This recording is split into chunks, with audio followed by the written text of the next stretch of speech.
Hi, it's Doug. This might be familiar to you. It's a football, one of the most popular sports in North America.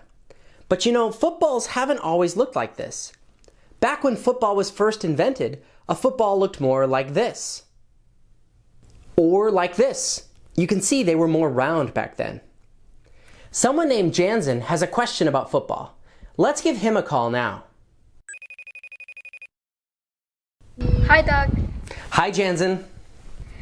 I have a question for you. Who invented football? That's a great question. It might seem weird to you to think of a game as something that was invented. When you think of an invention, you might think of something more like a machine or a device that does something useful. But games are something involving rules and equipment. And all of those are things that some person or group of people had to think up. So, who thought up the idea of football? Well, to start with, we've got to be clear on what we even mean when we say football. In most of the world, if you say football, that means this sport, what in American English people tend to call soccer. So what we're talking about is American football. In fact, the name football to describe this sport has led some people to wonder, why do we even call it football when you hardly use your feet to touch the ball? But that's actually a really interesting clue about how it got started, because it turns out American football has a lot in common with another sport where you use your hands a lot. A sport started in a different country. It might be fun for you to try to guess which sport and country. Before I say anything more, now would be a good time to pause the video and discuss. Okay, you ready? Even though American football is hugely popular in the United States, it owes a lot to a different sport started in Great Britain. You might know it. It's a sport called rugby. Rugby has a lot in common with American football.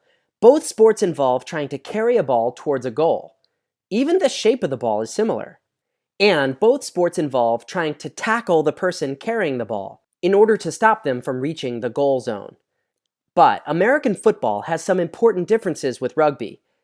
For example, in American football, any player can move the ball toward the goal zone by throwing it forward to another player. But in rugby, players usually move the ball toward the goal zone by tossing it to each other side to side. And there are other differences too. A rugby coach named Walter Camp is often given credit for inventing American football, because about 100 years ago, he created many of the rules in American football that we have today, rules that now make it a different sport from rugby. But when we look at drawings and pictures from even further back in time, we can see that human beings have been playing ball games for thousands of years. Some of these ancient games are probably the early versions of games you know today. Both American football and rugby might have come from the same sport, something originally called mob football, where two neighboring towns would compete against each other. You can see here, mob football is still played today in certain towns in Great Britain. There are very few rules. As you can tell, there's an unlimited number of players allowed, and they try to stop each other from tossing the ball all the way to a goal in the other team's town. Back in ancient times, sometimes their goal was to toss a pigskin ball into the balcony of the other town's church. And it's not just sports like football that has its beginnings in ancient times. Some of these ancient games involved hitting a ball with a stick. Does that remind you of anything? Other games involved only being able to use your hands, never your feet.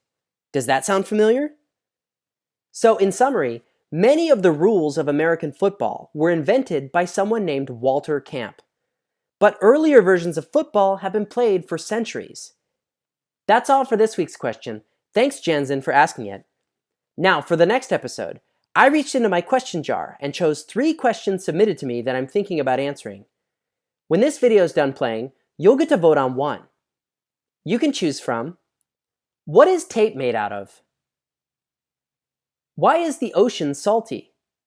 Or, how does dust form? So submit your vote when the video is over. I want to hear from all of you watching.